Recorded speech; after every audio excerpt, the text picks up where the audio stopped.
Hello again, everybody. I'm Scott Casper from USA Wrestling. It's time to take a look at this week's news from the national governing body of our sport. We start our coverage this week in Russia. It's where the U.S. women's national team competed in the respected Open Cup of Russia. When it was over, Team USA came away with 2 champs, 7 medals, and the second-place team trophy behind only the hosts, Russia. Two-time world medalist Helen has had a great tournament at 121, winning all 5 of her bouts. She scored 3 tech falls and a pin, including a 13-3 tech fall over the 2014 world silver medalist Irina Olganova in the finals. Yesterday I had, I think, 5 matches. All the instructions was good. Techs and pin and then 1 entry default. It was a really good tournament overall. I was working on some new stuff. Some stuff worked out, and then, some new stuff didn't feel so great, so you just got to work on that. Winning her first senior tournament overseas was 165-pound star Jackie Cadiline. She ran off 4 straight wins for her gold. 2 of her wins came over U.S. athletes, 2008 Olympic bronze medalist Randy Miller in round 2, and 2005 world champ Ira Smith in the finals. Her other 2 victories came over opponents from Russia. It was the second straight gold medal for Cadiline, who also won the Bill Farrell International in New York just a week ago. 3 other Americans came away with silvers. Ira Smith beat a pair of Russians by pin and tech fall before losing to Cadiline in the finals. And 2-time world bronze medalist Alyssa Lampe opened with 3 straight wins at 105, including 2 by tech fall. Her only loss came in the finals against Russia's Valentina Islamova. 2014 U.S. World Team Trials runner-up Erin Claudio grabbed the 3rd silver at 138. She opened up with a win over 2-time world bronze medalist Sally Roberts of Team USA, and then scored a big tech fall over a Russian in the semis. In the gold medal round, she lost to 2-time World University silver medalist Ina Traskahova of Russia. 2013 World Team member Veronica Carlson finished with a bronze. She had an impressive 3-1 record, including a tech over a tough Russian in the bronze medal round. Also earning a bronze, 2012 Olympian Kelsey Campbell at 128. She finished with a 3-1 record for the day. She lost to 2014 world silver medalist Valerie Kablova in the semis, but bounced back with an 8-0 tech fall over another Russian. 4 Americans finished in 5th after losing in the bronze medal round, including Victoria Anthony at 105, Jessica Medina at 116, Jenna Burkert at 132, and Randy Miller at 152. We talked with national women's coach Terry Steiner. I think we did okay. I don't think it was a great tournament for us, and we definitely learned a lot about ourselves. I think it was a great learning trip. I think it definitely pointed out some things that we need to get a little bit better at. And, just from the standpoint of the trip itself, it was a very long trip, a lot of travel, short sleep times, short workout times, and so I think we learned a lot about the need to be resilient when we're overseas and to be able to go with the flow. Next, we turn our attention to collegiate wrestling. The top-ranked Gophers of Minnesota were just in Colorado Springs for an early season duel against the U.S. Air Force Academy. Well, the Gophers were missing 3 key starters from their lineup, but showed why many consider them to be the team to beat in D1. Minnesota started off with a win at heavyweight, but Air Force came back with 2 straight victories of their own. Nationally ranked Josh Martinez scored an impressive tech fall over Sam Brancall at 125, and Anthony McHugh scored a pin for Air Force at 133. Jay Robinson's squad then reeled off 5 straight victories for Minnesota to clinch the duel. One of the biggest came at 157. That's where 2-time NCAA runner-up Dylan Ness was explosive to say the least. He had a first-period pin over Sam Kreimer. We're real excited, individually for myself and team-wise. Really excited. Team race is going to be exciting. Individual 157 is an exciting weight class. Ranked number 1 as of now, and it's going to be fun. Another big win for the Gophers came at 174. It was All-American Logan Storley. He picked up a tech fall over Scott Riley. Air Force closed the meet with a major by Jake Carter at 197. The final score, Minnesota 28, Air Force 15. We talked with the Gopher head man, Jay Robinson. Well, I just think it's great to come out here. You come in an environment that's very positive. It's about integrity. It's not about you. It's about serving others. It's such a positive environment to be around, and I think it's important for our guys to see that these young guys their age really believe in their country and they want to do something for them. And so at the same time, you can kind of meet on the field of battle, so to speak, you know, and get great competition at the same time. Air Force first-year head coach Sam Barber weighed in on his team's performance. We've been talking about, and for the entire year, not just this dual meet, but focusing on attitude, effort, and execution. And I think our guys, 10 weight classes, showed up and represented the institution phenomenally there. I think our attitude, our effort, conditioning, I think we were in matches, we fought to the last whistle. We got beat in some positions, we got beat by some better wrestlers, but as far as the effort goes, extremely proud of our guys. Stay tuned, we'll be back. Global Wrestling Championships are coming up, we'll tell you all about it.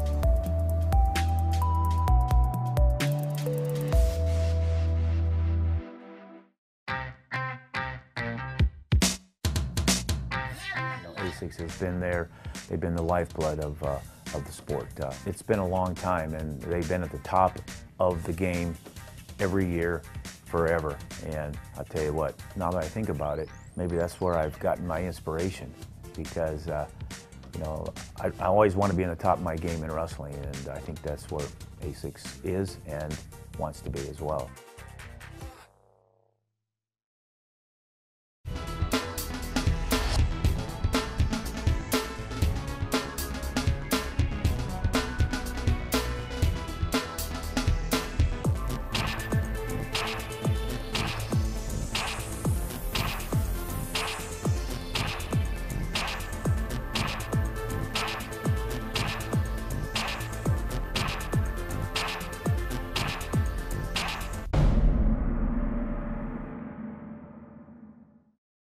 Hi, I'm Wayne Boyd, Director of Operations and Development for Titan Mercury Wrestling Club.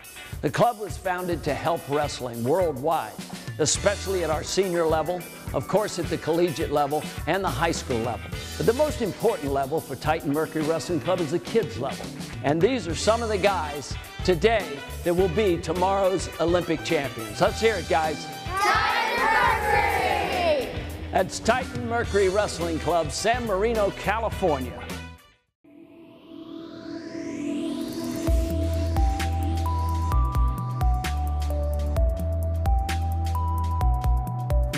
Well, this weekend, the Global Wrestling Championships will host its first competition with 6 top freestyle artists competing for $30,000 in prize money. The card will feature 3 challenge bouts and will be held at the Friedman Wrestling Center in Ithaca, New York, Saturday, the 22nd of November. 4-time NCAA champ for Cornell and top freestyle Olympic hopeful Kyle Dake will make his return to the mat. He'll square off against NCAA champ and Olympic trials runner-up Andrew Howe. The match again will be Dake's first since sitting out last season with a leg injury. You know, to have the opportunity to wrestle in front of Cornell again is unbelievable. They always come out and support. To be able to put on a show again for them is going to be amazing. Watch me at Global Wrestling Championships at GFL.tv. 2-time world bronze medalist and 2012 Olympian Trevel DeLegna will be featured in the heavyweight bout, taking on a 2014 University World Champ Tyrell Fortune, who's looking to turn the tables on America's top big man. Oh, the money is just an extra bonus to me, honestly. For me, it's about the pride. It's about taking something that I feel is mine. 2014 NCAA champ and a member of the 2014 U.S. World Team, Tony Ramos, well, he's going to take on 2012 Olympian Sam Hazewinkle. Come out here to Ithaca and wrestle in a match like this, a super match. This is what I dream about. Excited about the money. It's one of the biggest purses in wrestling. I'm going to go out there and I'm going to do everything that I got to do to walk away with that. Hazewinkle, make sure you bring your best game. Well, the event starts at 2 o'clock Eastern Saturday with a dual meet between the Titan Mercury Wrestling Club and the Finger Lakes Wrestling Club. It'll be followed by 3 challenge bouts we've described. Fans, you can watch the pay-per-view webcast live, $6.95 if you buy it early. Go Fight Live. Just go to Go Fight Live, GFL.tv for more information. Well, the Cornhuskers of Nebraska opened their dual season with a road trip to the University of Wyoming. The duel marked the collegiate coaching debut of Olympic champ and 2-time world champ Jordan Burroughs. He's now assistant on the Husker staff. USA Wrestling's Richard Emmel prepared an outstanding feature for us on Burroughs' first competition as a college coach. Let's take a look. All right, JB, first coaching experience for you. Just how was it out there? It was good. You know, I'm 1-0 as an assistant coach, so everything's going well. Our team didn't wrestle as well as we planned and initially hoped, but I think we had a lot of good to take away from this day. We have a tournament, the Cowboy Open tomorrow, so we have a lot of revenge tomorrow, I expect. And, you know, it's just a process. First goal of the season, we got a long season to go, especially getting to the Big Ten schedule in the new year. We'll improve, definitely improve. A little nerves? A little bit. I get nervous for individuals. And so, you know, I work with a couple of guys on the team on a daily basis, and so that makes me nervous because I really like these guys. I care about these kids and their futures, and I see the hope and dreams and aspirations that they have putting in the type of training they do on a daily basis, and so I want to be a part of their success. Jordan's idea is he wants to give back to the program that helped him, and so you know, he understands the value of that for our team and for our program, for the University of Nebraska. Burroughs is one of the greatest partners anyone could ever ask for. You know, just his feel of wrestling is just amazing. His speed and his mental attitude towards the sport is above and beyond anyone that I've ever met. Redshirt freshman from Westminster, Colorado. 65 pounds for Nebraska. A little different being on the other side of things there for you? Yeah, because you can't change stuff. You know, it's like easy to say, you know, if I was in that position, I would escape, or I would have rode that guy, or I got the takedown late, but that's just the name of the game, you know, and so the key to coaching is kind of retracting back from that competitive nature and being like, all right, I'm going to help this guy to be the best wrestler possible. And so it's really difficult when they don't compete, where you know they're capable of, but you know, that's why I have a job. If everyone competed at their best, no one would have jobs. It would be easy. They wouldn't even need us. Be sure to check out the full Burroughs feature on USA Wrestling's YouTube channel. I think you'll enjoy it. More news on the international season when we continue. Stay tuned.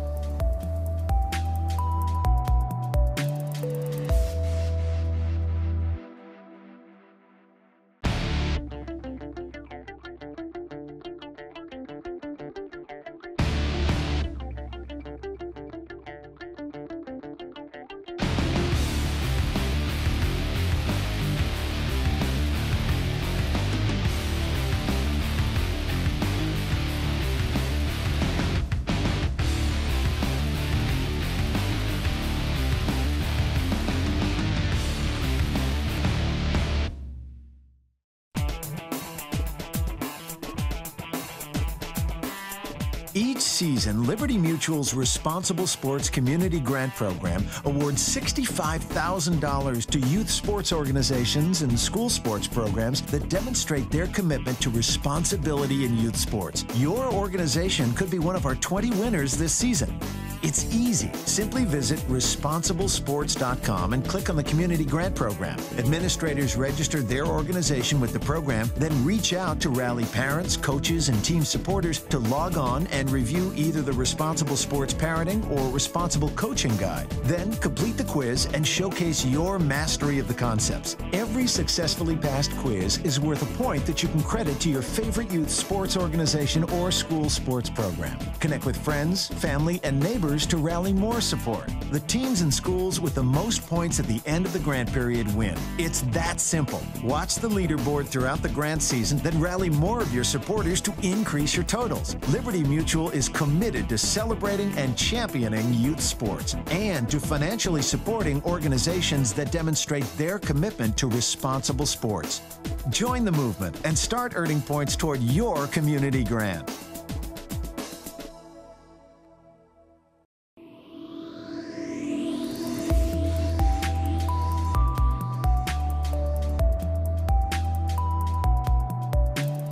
Well, the fall international season is now underway, and USA Wrestling will soon have several teams in action. Greco-Roman squads will compete in Belarus and Russia over the next few weeks. A group of 12 U.S. Greco-Roman stars will compete in a dual meet event, the Oleg Karavayev International, that will be taking place in Minsk. Leading the U.S. delegation, 2012 Olympian Ben Provisor at 187, 2014 World Team member Bryce Sidoris at 145, and 2010 World Team member Jake Fisher at 165.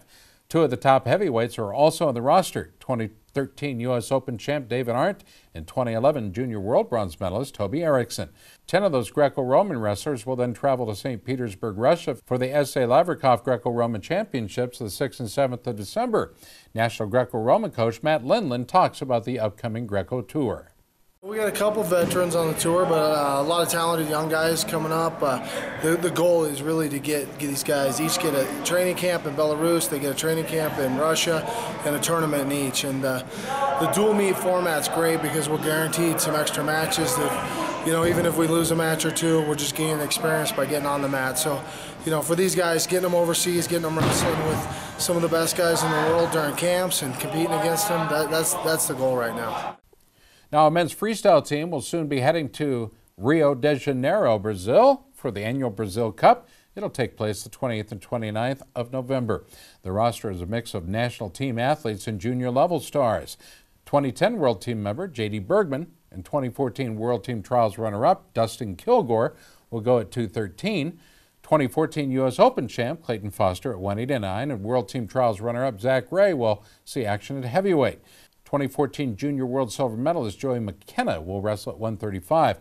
McKenna is one of 3 junior-level stars who will make the trip. Assistant National Coach Bill Zadek talked about the tour.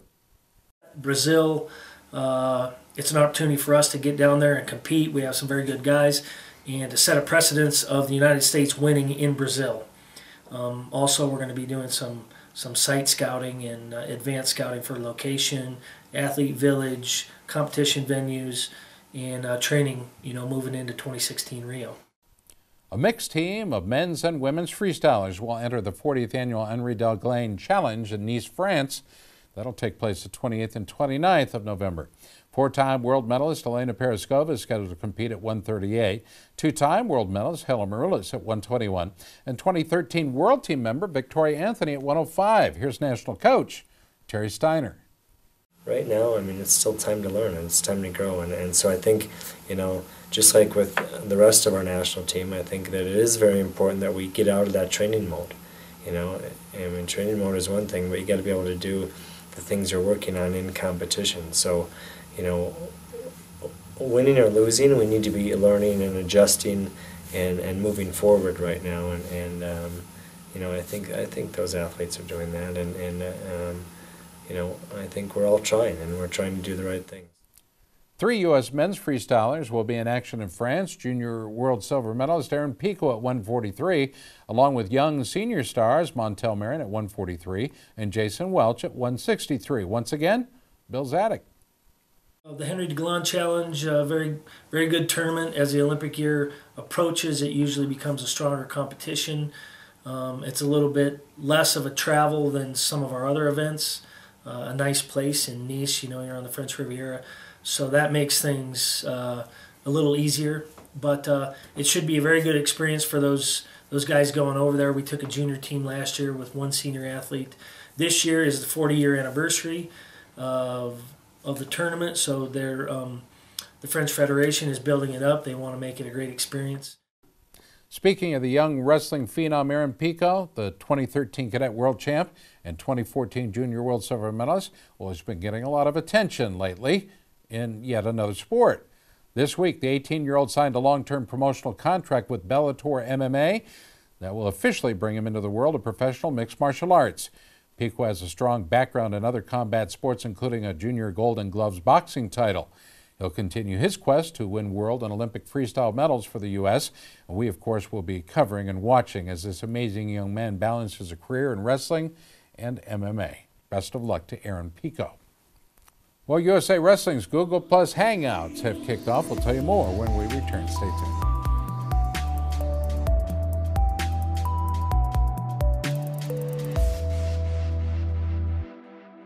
There comes a point in your life that determines who you are, whether you will lead or follow, whether you will fight or give in, whether you will win or lose,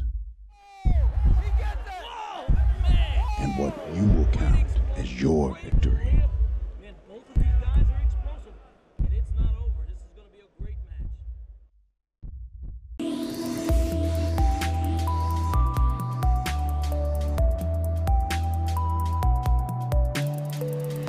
Well, USA Wrestling has officially kicked off the college Google Plus Hangout Series with a visit to the Mid-American Conference Power, Missouri. The Tigers are currently ranked 6th in the NWCA coaches poll. We talked with Brian Smith on the season ahead. focusing each day, like we had individual drills this morning, and focusing on getting better every day. That's the important thing. If this team looks at it that way, not, oh, we're going to, the NCAAs, that's a long way off. Let's focus on what we're doing today and get better today. Senior Johnny Eblin is nationally ranked at 184 and seeks All-American honors in his final season. One little thing I'm trying to work on more this year is shooting more. I'm trying to attack more, be more on the offensive instead of defensive. Lightweight Barlow McGee is a sophomore with a ton of potential. From what I learned last year, I learned that if I just wrestle like I know how to wrestle, now just open up and I'll be fine. Out there with even the best guys. Check out themat.com for additional college Google Plus Hangouts over the upcoming weeks. In other college wrestling news, Missouri wrestling coach Brian Smith won his 200th dual meet with the Tigers last week in his 7th year at the program's helm. The win came in at 54-0 in a shutout of Truman State on the campus at the Hearns Center. Another major milestone was achieved at Oregon State. That's where the Beavers defeated Southern Oregon in a home match at Gill Coliseum. That victory marked the 1,000th dual meet win for the Oregon State program, placing third on the all-time D1 list. Only Iowa State and Oklahoma State have more. Iowa State with 1,043 and Oklahoma State with 1,026. The win over Southern Oregon also marked Jim Zaleski's 100th career victory at Oregon State, improving his mark to 140-2 in 8+ years at Corvallis. In other news from the Pac-12, 2011 NCAA champ Anthony Robles has joined the broadcast team for the Pac-12 network as a wrestling analyst. He was a 3-time All-American at Arizona State, an international sensation after winning a national title in spite of being born without a right leg. Robles has previously been a part of the broadcast team for the NCAAs on ESPN and will work 11 televised bouts this season on the Pac-12 network. And finally, the preseason ranking for the junior collegiate level has now been announced, coming in at number 1 in the NJCAA rankings with North Idaho College, followed by second-ranked Clackamas in Oregon, number 3 ranked Iowa Central, number 4 ranked Dayton State of Georgia, and clicking in at number 5, Colby of Kansas. Last year's national champ, Northeastern Oklahoma A&M, will start the year ranked 9th. We, of course, will continue our coverage of the college wrestling season all the way through to the national tournaments in February and March. Well, December 21st, the Grapple at the Garden returns to Madison Square Garden. Yeah, that famous arena on Broadway. And the main event has just been announced. 4-time NCAA champ and top Olympic hopeful Kyle Dake of Team USA will take on 2014 world champ Arsen Jolfikayan of Armenia in a Greco-Roman challenge bout at 165. Well, the former Cornell wrestler became the first wrestler to win 4 NCAA division titles in 4 different weights in 2013. He was named the Outstanding Wrestler at the inaugural Grapple at the Garden in 2012 as a senior. Dake excelled at Greco-Roman during his age group years, making the 2008 Junior World Greco-Roman team while still in high school. Jolfikayan boasts 5 world-level medals in Greco. In addition to his world gold this year, he was a 2012 Olympic silver medalist, a 2010 world silver medalist, and a 2011 and 2013 world bronze. His father, Levon Jolfikayan, was a 1986 world champ and an 88 Olympic champ for the Soviet Union. Dake's agent, Nick Rohn, talked to us about the decision to wrestle Greco at the Garden. Fuzalakian, reigning world champion in Greco-Roman. We had been approached by Matt Lindland, Coach Lindland, to possibly have Dake compete in Greco. At first, obviously, you know, you hear that and you're like, no, we don't want to do that. We don't want to have people look at us like we're running from, you know, Jordan Burroughs, one of the best athletes in the world, or any other person in that weight class. And that was the main concern, I think, for Kyle, because Kyle wants to compete and wants to make a world team and be an Olympic champion in freestyle. But Matt Lindland, Coach Lindland, did an incredible job on selling us on the fact that Dake is all about doing things that are special, making history, doing things that maybe possibly somebody wouldn't do, and thinking outside the box. And when he presented us with it to do a Greco match, the first thing I did, I presented it to Kyle, and Kyle said, the only person I will wrestle is the reigning world champ. I'm not wrestling the second or third guy. I'm not wrestling somebody domestically. I want to wrestle the best. If you get me the world champion in Greco-Roman, then I'll do it. Well, the main event between Dake and Jolfikayan will be the final bout at the Grapple at the Garden following the 24 college teams that will be in action. High school event starts today, and a USA Wrestling middle school event will take place as well. Now, tickets are priced at $20, $35, and $55 and can be purchased online at thegarden.com, the Ticketmaster locations, and, of course, the Madison Square Garden box office as well. I'll look forward to seeing all of you wrestling fans there for the third straight Grapple at the Garden. Well, it's time for our USA Wrestling Photo of the Week contests. They're coming in from around the country, and folks, you got to be a part of our photo contest page in our USA Wrestler magazine and our wrestling Facebook page as well. This week's photo was sent in by Meg Scoltetti and shows 10-year-old Jack Scoltetti of the New Braunfels Elite Wrestling Club in Texas going for a pin during a recent competition. Hey, have your pictures considered for our contest simply by emailing them to Gary Abbott at gasawrestling.org. For all of us here, folks, that'll do it for this week's show. I'm Scott Casper, and thanks for watching.